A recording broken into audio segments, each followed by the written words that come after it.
दोस्तों hair transplant कैसे किया जाता है, ये सच जानकर आपके होश उड़ जाएंगे। कल तक आप जिसे उजरा चमन कहते थे, अचानक अगर आपको इसके सर पर लंबे सिल्की सिल्की बाल दिखने लगे तो आपको हैरानगी तो जरूर होगी। लेकिन दोस्तों हैरान मत होइए, क्योंकि आजकल हेयर ट्रांसप्लांट आम है। हेरिडिटी पोल्यूशन, बार बार बालों को डाई करने की वजह से लोगों के सर से बाल उम्र से पहले ही उड़े जा रहे हैं। लेकिन अब इसका सोल्यूशन लोगों ने हेयर ट्रांसप्लांट के जरिए निकाला है। तो अगर आप भी अपने झड़ते हुए बालों से परेशान हैं, चांद की तरह चमकते हुए सर को रोज देखकर शर्मिंदा हैं, लेकिन हेयर ट्रांसप्लांट करवाने से डरते हैं, तो आइए आपको बताते हैं कि हेयर ट्रांसप्लांट कैसे किया जाता है, इसमें कितना खर्च आता है और ये कितना महफूज है। दोस्तों हेयर ट्रांसप्लांट की तकनीक काफी सालों पहले इन्वेंट की गई थी, लेकिन जैसा कि आप जानते हैं कि कोई भी चीज बेटा वर्जन होती है तो इसकी कीमत बहुत ज्यादा होती है। इसमें कई तरह की टेस्टिंग की जाती है, कई तरह के ट्रायल किए जाते हैं, इसके बाद इसका एक फाइनल वर्जन निकलकर सामने आता है। दोस्तों जब हेयर ट्रांसप्लांट की तकनीक इन्वेंट हुई थी तो तब इसकी कीमत बहुत ज्यादा थी,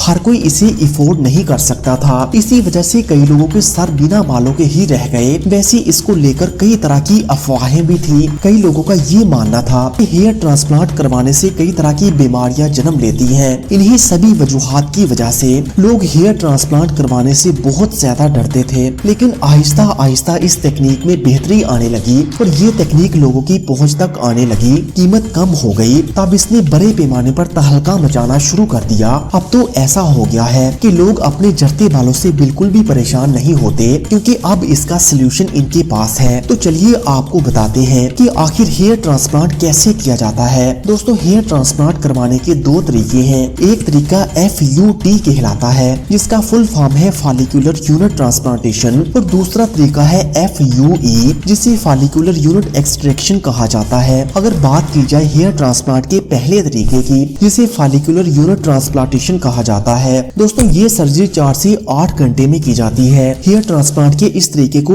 SRIP मेथड भी कहा जाता है। हेयर ट्रांसप्लांट का ये एक ऐसा तरीका होता है जिसमें सर के पीछे के बालों को चमड़ी के साथ निकाल दिया जाता है। मेडिकल लैंग्वेज में जिस जगह के बाल निकाले जाते हैं, इस जगह को डोनर एरिया कहा जाता है। इस सर्जरी की शुरुआत में एक सर्जन इस जगह को मार्क करता है जहां से बालों को निकालने का काम किया जाता है। इसके बाद इस जगह की फोटो ली जाती है ताकि मेडिकल रिकॉर्ड मेंटेन किया जा सके। हेयर के इस स्ट्रिप को निकालने के बाद इस स्ट्रिप में से बालों के एक ग्राफ्ट को अलग कर लिया जाता है, जिसे फॉलिकल्स भी कहते हैं। फॉलिकल्स कितने निकालने हैं ये पूरी तरह से डिपेंड करता है कि सर में कितना ज्यादा गंजापन है। लगभग एक बड़े हिस्से को कवर करने के लिए 3 से 4 हजार फॉलिकल्स की जरूरत होती है। और इसके बाद बारी आती है इस जगह की जहां पर ग्राफ्टिंग की जाती है, यानी कि सर के इस हिस्से की जहां पर बालों को लगाने का काम किया जाता है। सबसे पहले इस जगह पर लोकल एनेस्थीसिया लगाया जाता है। लोकल एनेस्थीसिया देने के बाद जहां पर बाल लगाने हैं वहां एक एक करके बालों की फॉलिकल्स को ग्राफ्ट कर दिया जाता है। आम जुबान में कहें तो बालों को एक जगह से निकालकर दूसरी जगह में पौधे की तरह लगा दिया जाता है। दोस्तों आपको बता दें कि ये सिर्फ एक बार का ही प्रोसेस नहीं, बल्कि पूरी तरह से गंजापन दूर करने के लिए आपको इसके 2 या 3 सेटिंग्स लेनी पड़ेंगी। दोस्तों अगर बात की जाए इसकी एहतियात की, तो आप इस प्रोसेस के बाद 10 से 15 दिन अपने सर पर पानी नहीं लगा सकते, क्योंकि पानी लगने से आपके सर के जख्म खराब हो सकते हैं और सिचुएशन काफी ज्यादा खराब हो सकती है। दोस्तों जहां पर ग्राफ्टिंग होती है वहां पर नमी बनाए रखने की काफी ज्यादा जरूरत होती है।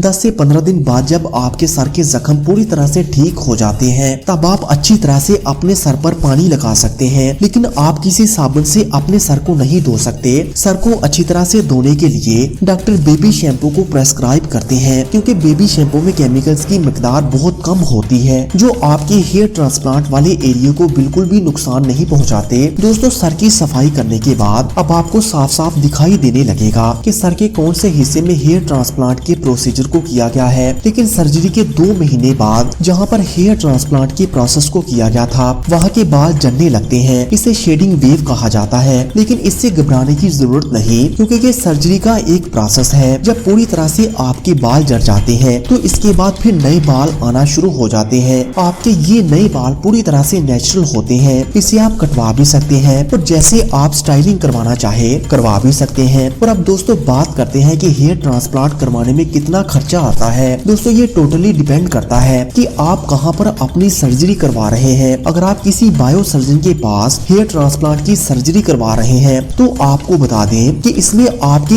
1 लाख से 2 लाख तक का खर्च आ जाता है। तो दोस्तों हेयर ट्रांसप्लांट का पहला तरीका आपको कैसा लगा? अगर आप इसका दूसरा तरीका भी जानना चाहते हैं तो हमें कमेंट करके जरूर बताइएगा। तो मजीद ऐसी ही वीडियोस के लिए इस मुनव्वर चैनल को सब्सक्राइब करें। Thanks for watching this video.